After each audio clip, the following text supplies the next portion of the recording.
नमस्कार दोस्तों। जिस तरह की परिस्थिति है उसके लिए मैं भी जिम्मेदार हूँ, आप भी जिम्मेदार हैं और हर एक शख्स जिम्मेदार है। जो इंसान से ये एक्सपेक्टेशन की जाती है कि वो अपने लिए भी जीवन जिए और औरों के लिए भी जीवन जिए, यानी कि औरों के जीवन को भी संतुलित करने का काम करे, क्योंकि ईश्वर ने उसे इतनी बुद्धि दी है कि वो व्यवस्था निर्माता बन सकता है। वो सृष्टि का कोई भी काम कर सकता है। अखंड ज्योति मैं पढ़ता हूँ, काफ़ी पसंद है मुझे वो पुस्तक। काफ़ी तथ्यात्मक और तुलनात्मक और तर्क के आधार पर उसमें कुछ बातें लिखी होती हैं। सभी बातें आप सहमत नहीं होते होंगे, लेकिन मैं काफ़ी सारी बातों से सहमत हूँ। जो मुझे पसंद आई वो ये कि मेरे आस में एक मंदिर था, गायत्री मंदिर, अब जो है वो बंद है कोरोना की वजह से। वहाँ यज्ञ हवन होता है। मैं हिंदू धर्म में पैदा हुआ हूँ। मेरी ये मजबूरी कहीं या मेरी ये गलती या ये मेरा दुर्भाग्य कि मैं तमाम संस्कार जिसे कहते हैं, यज्ञोपवीत संस्कार हो या जो बच्चे जन्म लेते बाल संस्कार हो या पुनर्वसन संस्कार हो, कोई भी ऐसे संस्कार हो जो हमारे वैदिक संस्कृति या वैदिक कल्चर में अपनाए जाते हैं, उसकी शिक्षा मुझे नहीं मिली, उसके बारे में मुझे जानकारी नहीं मिली। उस चीज़ों का सिलेबस मेरी किताबों में नहीं दिया गया। भोपाल गैस कांड हुआ था, मालूम होगा आपको, अखबार में शायद छपा था या सुनने में ये आता है कि वहाँ पे एक ऐसा परिवार था जो यज्ञ हवन करते थे। उनका गाय के गोबर या फिर भैंस के गोबर से लिपटा उनका घर जो पोछा लगाते हैं, तो वो परिवार बच गया था, बाकी सभी ने दम तोड़ दिया। तो हम लोग जो दिखा रहे हैं टीवी पे, जो कुछ भी दिखा रहे हैं उसको एक्सेप्ट कर रहे हैं without any remind, without any notification कि कितनी जेन्युइन है, कितनी सही है। तो मुझे यहाँ पे दो चीज़ों से खेद है। पहला वो कि हम किसी भी चीज़ के लिए ऊपर डिपेंड हो रहे हैं, यानी नौकरी के लिए भी, और दूसरा कोई भी चीज़ हमें कह दी जाती है तो मुझे सच मान लेते हैं। तो ऐसा क्यों हो रहा है? आज ये जो परिस्थिति आ रही है, लोग आत्मचिंतन करने की बजाय दोषारोपण करने में लगे। मेरे फेसबुक फ्रेंड में भी काफ़ी ऐसे लोग हैं। मैं मानता हूँ कि अभी जो केंद्र की सरकार है या फिर राज्य सरकार है, वो इस सिचुएशन से लड़ने में इतनी सक्षम नहीं है। परिस्थिति ऐसी है कि उन्हें कोसा जाए, उन्हें गालियाँ दिया जाए तो भी कम होगा, लेकिन फिर भी कब तक देंगे हम गालियाँ, कब तक कोसेंगे हम उन्हें? हमारी भी तो कुछ जिम्मेदारियाँ हैं। क्या हमारे मम्मी पापा ने या फिर हमारे शिक्षण संस्थानों ने ये नहीं सिखाया कि सहयोग क्या होता है, सामाजिकता क्या होती है, बुरे वक्त पे किसके काम कैसे आना चाहिए? क्या हर एक चीज़ साजिशी होती है? अभी भी आप वर्ल्ड पॉपुलेशन की साइड अगर देखेंगे तो हमारा जो डेथ रेट है वो जन्म रेट से कम ही है। जन्म रेट अभी भी ज़्यादा है, हर सेकंड एक बच्चा पैदा हो रहा है, ऐसा न्यूज़ वेबसाइट पर नज़र आ रहा है। तो आप बिना कंक्लूजन निकाले, बिना कुछ कहे ये 5G टावर का है, आपकी सारी बातों से सहमत होंगे अगर आप उसी का प्रमाण दे सकते हैं। ठीक है, हमारे काफ़ी सारे बड़े बड़े लोग ऐसे हैं जो एक्सपर्ट्स हैं, वो बैठे हुए सिचुएशन में ये बीमारी महामारी कैसी है क्या नहीं है इस पे ज़्यादा बात करने से बजाय जो भारत सरकार की कोविड-19 वाली वेबसाइट है, ऐप है, उस पर हम फोकस करें। अपने आस पड़ोस से डॉक्टर है जो भी हमारे इस चीज़ के एक्सपर्ट है उनको सुने, उनको सुनना चाहें, ना कि हम तिल का ताड़ करें, ना ही हम मजाक करें। क्योंकि आपका एक पोस्ट, ना मैंने पहले भी बात कही थी, ये बहुत गलत चीज़ है, अफवाह। कि उस अफवाह से कोई पोटली बांधने की नसीहत दे रहा है, कोई होम्योपैथिक दवाई की नसीहत दे रहा है, कोई किसी चीज़ की नसीहत दे रहा है। पता वगैरह कुछ भी नहीं है, लेकिन ज्ञान सब फैले जा रहे हैं। हालात बहुत ख़राब है, कोई खुश नहीं है, सिचुएशन अच्छी नहीं है, लेकिन फिर भी मैंने भी कोशिश करी, शायद उन ऐसे लोगों को समझ में आ जाए जो कि सेफ जोन में है। देखिए, अपने पे जब बीतती है ना, तब इंसान नाक रगड़ता है, भाई साहब, रोता है, बिलबिलाता है। जब उसको किराया देना पड़ता है, पैसे नहीं होते हैं, बहुत सारी सिचुएशन होती है खराब। तो ऐसी सिचुएशन में ना आप जन्मदिन की शुभकामनाएं, मतलब अपनी जन्मदिन हो या किसी और का जन्मदिन हो, उसको आप टाइमलाइन पे उसकी फोटो डाल करके, स्टेटस डाल करके, या फिर मैरिज एनिवर्सरी हो या कुछ भी ऐसी चीज़ें हो, तो वो चीज़ें थोड़ी शोभनीय नहीं लगती है। सिचुएशन ऐसी नहीं है कि हम वहाँ पे जो है हैप्पी बर्थडे या ये चीज़ें वो सारी चीज़ें करें। पर्टिकुलर कुछ लोगों को टैग करके या फिर उसमें एक एक्सेप्ट का ऑप्शन होता है फेसबुक में, कितने लोगों में दिखाना चाहिए। क्योंकि हो सकता है कि आपके फेसबुक फ्रेंड में कुछ ऐसे लोग हों जिनकी आस पड़ोस के कुछ लोग गुजर चुके हों, वो इस तरह की चीज़ों को देखने में सक्षम ना हो। हाँ, ये बात सही है कि हमें हमेशा पॉजिटिविटी फैलानी चाहिए, हर तरफ नेगेटिव चर्चा करने में दिक्कत हो जाएगी। लेकिन फिर भी अभी थोड़ा सोशल मीडिया में ड्रामा कम करना चाहिए, टिकटॉक वाले वीडियोस या इस तरह की खुशहाली शो ऑफ फैंसी बना कम करना चाहिए। चाट पकौड़ा क्या बना है क्या नहीं बनाया, मैं देख रहा हूँ काफ़ी लोग अभी भी इस तरह की चीज़ें कर रहे हैं। क्या आपका कोई वो नहीं होता, एक कंट्रीब्यूशन नहीं है देश के प्रति? आपको सिखाया तो जाता है इंडिया में कंट्री, ऑल इंडिया से अपने ब्रदर सिस्टर। इवन मेरी जितनी औकात है मैं आपको बताऊंगा कि मैंने क्या किया है। मैं लोगों के स्टेटस जो भी वेरीफाइड हो गए उनका स्टेटस शेयर कर रहा हूँ, ट्विटर पर शेयर कर रहा हूँ। कुछ लोगों को खाने की दिक्कत है, न्यूट्रिशन की, तो मैं उनको वहाँ से एक माध्यम का काम कर रहा हूँ। एटीएम में 40 रुपये भी दिए मैंने, पेटीएम वाले के ऑक्सीजन फाउंडर वालों को।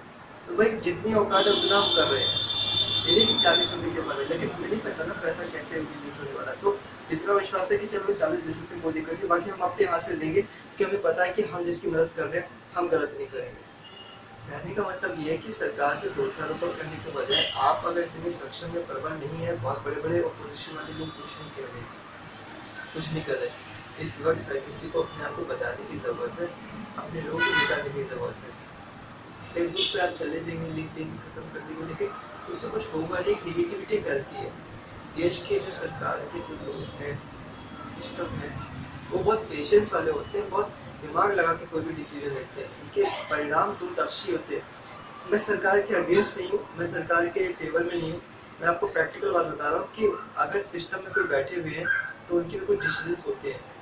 ये बात जेन्युइन है कि उनसे गलती हुई है, उन्होंने बहुत उतावलापन दिखाया, एक एटीट्यूड दिखाया, एक शो ऑफ दिखाया, बहुत ऐसे बयान दिए जो गलत थे, एक निरंकुश तानाशाह वाला व्यवहार था। लेकिन अब क्या क्या कर लेंगे हम अभी इस सिचुएशन में?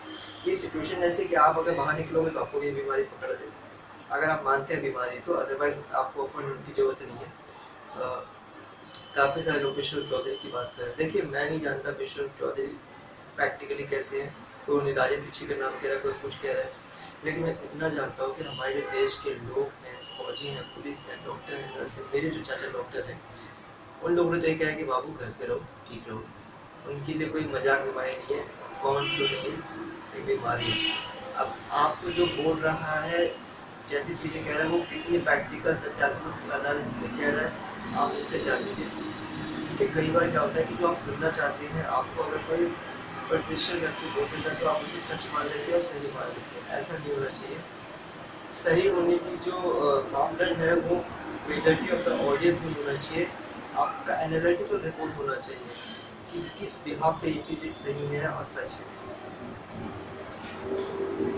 बिजनेस हमारा ठीक हुआ है, सबके ऐसे तैसे हो गए, हमारे भी हो गए, हम नहीं बोल रहे, इसका मतलब ये नहीं कि हमारे भी हो रही है, बहुत बुरा हाल चल रहा है, सब स्ट्रगल ही कर रहे हैं। लाइफ इज लाइक, इस टाइम की जो सिचुएशन है ना, वो लाइफ ऐसी हो गई कि अपने जीवन जीने की खैर मना रहे हो, क्योंकि हमने जो अपने कल्चर थे ना, यज्ञ हवन हो, मंत्रोच्चारण हो, मैंने कुछ लोगों से बात करी, वो हिंदू जाति में तो हम नहीं मानते इन चीज़ों को, उन्होंने ऐसा बोला। तो आप जब मानते नहीं हो तो आप फिर क्या, मतलब क्यों आप फिर ड्रामेबाजी, रोना रो रहे हैं?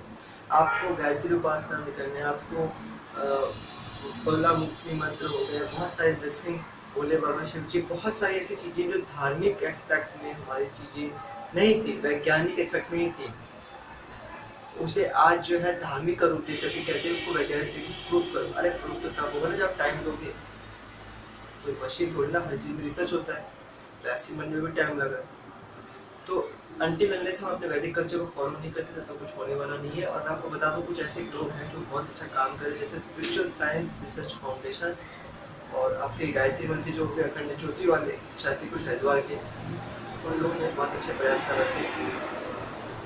तमाम और भी ऐसे लोग हैं जो काम कर रहे हैं, मुझे उनके बारे में नहीं पता, लेकिन मुझे इतना मालूम है कि इस बीमारी से मेरे काफ़ी नज़दीकी लोगों की मृत्यु हुई है, अकाल मृत्यु हुई कह सकते हैं। उनकी ऐसी उम्र नहीं थी कि उनको स्वाभाविक मृत्यु मैं कह पाऊँ, तो बहुत दुखी हूँ मैं, बहुत अफंड हूँ। उनके छोटे छोटे बच्चे हैं, आस पड़ोस में काफ़ी दोस्तों रिश्तेदारों को टीचर जा रहे हैं, कुछ जा रहे हैं, तो ठीक है, if you are spiritual then it's normal, but if you know that you come to this place to change something, so it's often बुरा लगता है कि भाई वो व्यक्ति काफ़ी कुछ कर सकता था समाज को लेकर के, देश को लेकर के, चला गया, जल्दी चला गया। तो अगर आपको कोई सामाजिक उद्देश्य है, अगर आपके कोई ऐसे गोल्स हैं जो लाइफ में चेंजेस लाना चाहते हैं, व्यवस्था बदलना चाहते हैं, तब तो मुझे भी बुरा लगेगा, आपको बुरा लगेगा कि मैं जल्दी चला गया या ऐसी चीज़ नहीं होनी चाहिए। लेकिन अगर आपको खाली टाइम यही है नौकरी करना, बिजनेस करना, खाना पकाना, खाना, हगना, मुतना, ये सिंपल लाइफस्टाइल है। तो आप बेकार हो, धरती पे बोझ हो। मैं आपको खुल के बोलूँगा, you are nothing than a animal. जानवर से अलावा आप कुछ नहीं हो। द थिंग इज, मुझे लोग कहते हैं कि तुम अलग हो, तुम यूनिक हो, तुम यहाँ कैसे पैदा हो गए, बट मुझे ऐसा लगता है कि ऐसा कुछ नहीं है। मेरे जैसे काफ़ी इंसान हैं, कुछ दिखते हैं, कुछ नहीं दिखते हैं, मैं कभी-कभी दिखता हूँ। तो हम ढोंगी लाइफ़स्टाइल को फ़ॉलो कर रहे हैं, जिसकी कोई ज़रूरत नहीं है। हम पुस्तकों को कम पढ़ना चाह रहे हैं, बुक्स के ऊपर तो ध्यान ही नहीं जा रहा हमारा। हमें लगता है इंटरनेट ही सब कुछ है, जबकि इंटरनेट 1% भी नहीं है। ये गूगल के खुद फाउंडर सीईओ कहते हैं कि गूगल इज़ नथिंग देन, कि जो ज्ञान बुक्स में है वो आप गूगल पर नहीं ला सकते। Google is only for TRP. जितनी ज़्यादा ट्रैफिक आएगी, जितनी ज़्यादा वो सिर्फ मार्केटिंग पर्पज़ से होता है। बुक से क्या मार्केटिंग पर्पज़ करोगे? तो मेरा सभी से निवेदन है कि ऐसे मैसेज ना शेयर करें जिसमें गवर्नमेंट की निंदा, इस सारी चीज़ों, क्योंकि आपको नहीं पता, आप बहुत खुले हैं। चीन ने, पाकिस्तान यही तो चाहता है कि हमारे देश में अराजकता बढ़े। आपको क्या पता कि जो रोहित सरदाना की जो मृत्यु हुई है उसमें काफ़ी ऐसे लोग भी फेक आईडी वाले हैं जो मुस्लिम आईडी बना करके उनको बदनाम करने की कोशिश करते हैं, तब मुस्लिम लोग को कुछ है ऐसे मुस्लिम, लेकिन वो वाकई में अच्छे इस्लामी व्यक्ति वाले लोग नहीं हैं। मैं नहीं मानता कि अच्छे इस्लाम प्रचारक या इस्लाम को मानने वाले फॉलोअर्स हैं, क्योंकि इस्लाम की इस चीज़ की इजाज़त नहीं देती। तो देश में अराजकता, भाईचारे को तोड़ने की साजिश रची जा रही है, और जो भी भाईचारा है उसको एक तरफ रखते हैं, लेकिन हम अपने धर्म को मानते हैं, अपने धर्म को मानने की कोशिश करें, फॉलो करने की कोशिश करें। अगर मैं गलत हो जाऊँ, मेरे में कमी हो, तो आप हमें सुधारें, आप हो जाएँ तो हम कोशिश करेंगे। इस तरह की भावना रखनी चाहिए।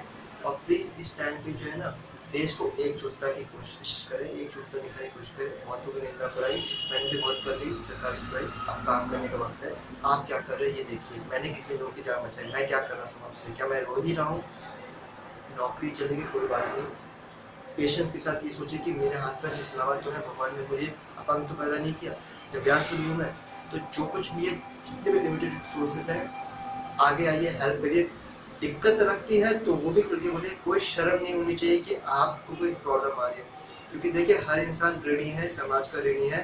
मैं हूँ, मैं जो कमा रहा हूँ समाज के द्वारा कमा रहा हूँ, आप जो कमा रहे हो वो भी समाज के द्वारा कमा रहे हो। हम सब एक दूसरे के ऋणी हैं, एक दूसरे के सहयोगी हैं, कोऑपरेटिव है। इसी भावना के साथ कोई भी बात हो, परेशानी हो, जैसे मैं शेयर करता हूँ फेसबुक पे, आप भी शेयर करिए। अपनी बात को यही खत्म करता हूँ। जय हिंद, जय श्री राम। उम्मीद है आप सभी सुरक्षित रहेंगे।